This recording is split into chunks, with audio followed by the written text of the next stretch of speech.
ये सारा मामला कोर्ट के सामने है, पूरा J&K रीऑर्गेनाइजेशन कोर्ट के सामने है।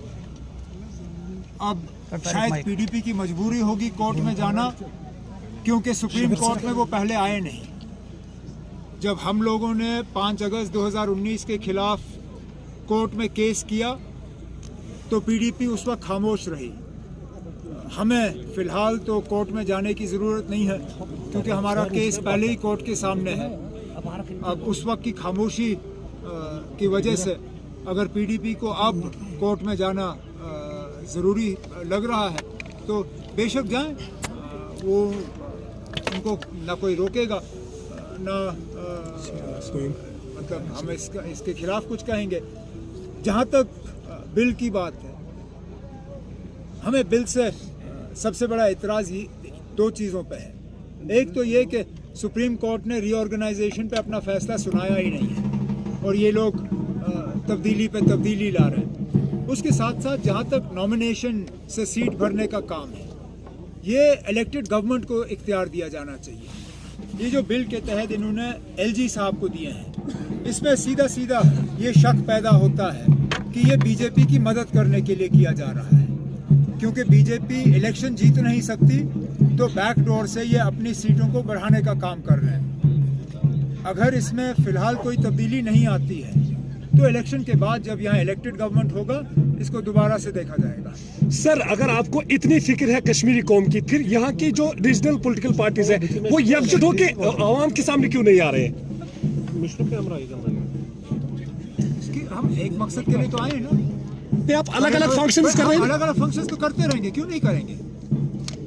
अब हमारे अलग अलग मौक़िफ़ हैं, हमारे अलग अलग मतलब ख्यालात हैं, लेकिन जहाँ तक बड़े मकसद की बात है, जहाँ तक 5 अगस्त की बात है और हमारे साथ जो धोखा हुआ, उसके लिए हम मिल बैठ के बात करते हैं, हम मिल बैठ के उसका इलाज ढूंढने की कोशिश करते हैं। जब हम अलग अलग सुप्रीम कोर्ट में गए, आपको उस वक्त आपने एतराज़ क्यों नहीं किया? उस वक्त तो आपको उसमें कोई खराबी नहीं लगी। आज हम अलग अलग फंक्शन कर रहे हैं और ये आपको ठीक नहीं लगता, कोई नहीं ना, हम अलग अलग प्रोग्राम ज़रूर करेंगे, लेकिन जहाँ तक बड़े मकसद की बात है उसके लिए हमारी कोशिश रहेगी कि मिल के अपनी आवाज़ जो है वो हम बुलंद करें। होम मिनिस्टर के बयान पे जिस तरह से उन्होंने कहा कि पंडित जवाहरलाल नेहरू की गलतियों की वजह से इतनी डिस्ट्रक्शन हुई है, फारूक अब्दुल्ला साहब ने जवाब दिया, मुझे और कुछ कहने की जरूरत ही नहीं है। और कुछ सर, त्राल में जो आज जलसा मुनक्कद हुआ, फिर से एक नई शुरुआत, किस लिए आप ये कर रहे हैं? मैं अपने साथियों को आज के कन्वेंशन पे मुबारकबाद कर देना चाहता हूँ। ये एक बिल्कुल आपने सही कहा, ये हमारे लिए त्राल में एक नई शुरुआत है। मकसद इसमें लोगों के साथ मिल के बात करने का था और तंजीम को और ज़्यादा मजबूत करना है। जैसे मैंने कहा, अगले साल इम्तिहान आना ही है जी, उस इम्तिहान की तैयारी में आज हम लगे हुए हैं। सर, आखिरी सवाल, क्या डॉक्टर फारूक अब्दुल्ला साहब एक बार फिर लोकसभा सीट श्रीनगर के लिए कैंडिडेट होंगे? हमने अभी कोई कैंडिडेट तय नहीं किया है। फारूक अब्दुल्ला साहब तंजीम के सदर हैं, जो उनका फैसला होगा हमारे सिर आंखों पे जी।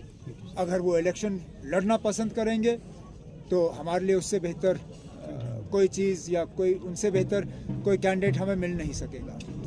अगर सेहत की वजह से या किसी और वजह वो इस बार इलेक्शन नहीं लड़ना चाहेंगे तो उनसे मशवरा करके अपने साथियों से बात करके हम बेहतरीन से बेहतरीन कैंडिडेट यहाँ से खड़ा करेंगे। ये पहली बार होगा कि ज़िले पुलवामा जो है वो श्रीनगर के साथ लोकसभा का कैंडिडेट जो है वो इलेक्ट करेगी।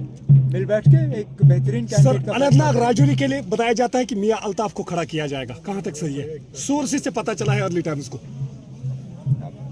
मैं माफ़ी चाहता हूँ, अब अर्ली टाइम्स के सोर्सेज पे जितना कम भरोसा किया जाए उतना बेहतर है।